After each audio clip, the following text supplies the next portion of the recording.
আসসালামু আলাইকুম এভরিওয়ান। চলে আসলাম আপনাদের মাঝে নতুন আরেকটি রেসিপি নিয়ে। অল্প মশলা দিয়ে কিভাবে সহজেই গরুর মাংস রান্না করবেন সেটাই আজকে আপনাদের মাঝে শেয়ার করব।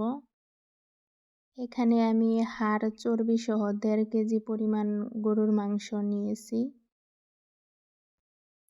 মাংসগুলো আমি পরিমাণ মতো পিস করে নিয়েছি। আপনারাও আপনাদের ইচ্ছা মতো ছোট বড় করে পিস করে নিতে পারেন। এখন আমি দিয়ে দিলাম পরিমাণ মতো আদা বাটা, 4-5টা দারুচিনি, পেঁয়াজ বাটা, রসুন বাটা, জিরা বাটা সব কিছু পরিমাণ মতো। এখন আমি 2 চামচ পরিমাণ মরিচের গুঁড়া দিয়ে দিলাম, 1 চামচ হলুদের গুঁড়া, 2 চামচ ধনিয়ার গুঁড়া, লবণ দিয়ে দিলাম পরিমাণ মতো। এখন আমি সব মশলার সাথে মাংসগুলো ভালোভাবে মাখিয়ে নিব। এখন আমি কড়াইতে কয়েকটা কাঁচামরিচ দিয়েছি 2 টুকরো দারুচিনি, 1টা তেজপাতা আর পরিমাণ মতো সয়াবিন তেল। এখন আমি দিয়ে দিলাম সামান্য পরিমাণ পানি যাতে মরিচ পুড়ে না যায়।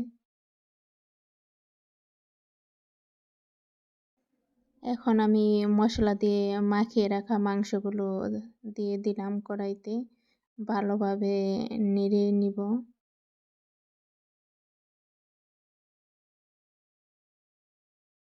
এখন ঢাকনা দিয়ে ঢেকে দিলাম, আবার ঢাকনা খুলে নেড়ে দিতেছি যেন মাংসগুলো নিচ থেকে পুড়ে না যায়।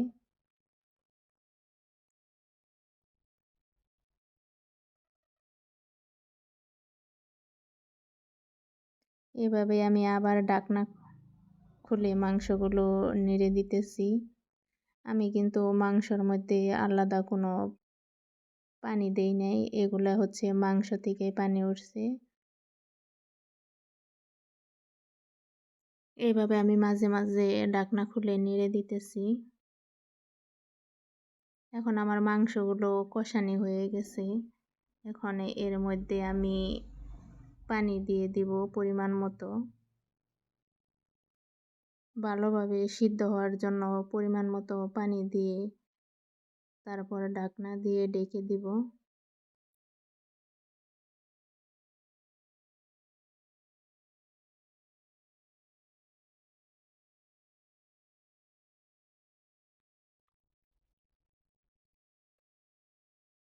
ঢাকনা খুলে মাঝে মাঝে নেড়ে দিতেছি।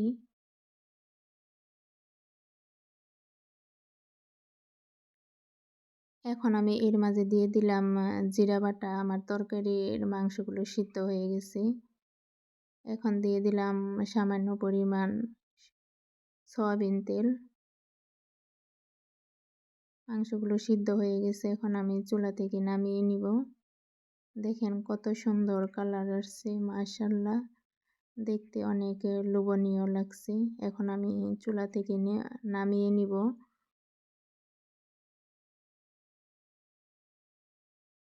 এখন আমি অন্য একটা কড়াইয়ে মাংসগুলো নামিয়ে নিতেছি।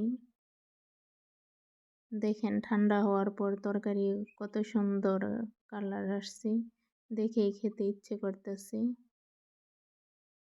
আজকে এই পর্যন্ত, সবাই ভালো থাকবেন। আল্লাহ হাফেজ।